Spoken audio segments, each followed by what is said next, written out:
Because when we discuss in metaphysics and we discuss in the fundamental nature of reality, and we get it into ontology, which is a branch of metaphysics, or a subset or a secondary byproduct of metaphysics, which studies the nature of being.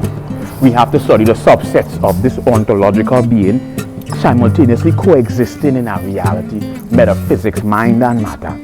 And you have mind and you have matter. And then you have coincidences deriving from what occurs between mind and matter, because between mind and matter, you have something called matter. You have three fundamental elements in nature.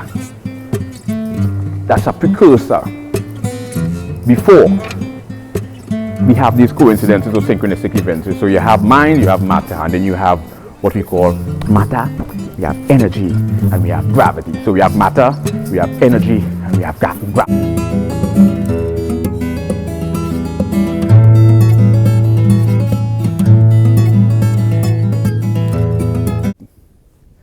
The color itself begin to ripple, and when you zoom out, you begin to see a three-dimensional illustration of the ripple effect in water on a two-dimensional surface, and it's a fascinating phenomenon. What caused this three-dimensional interpretation or the optical illusion in the eye is because the darkness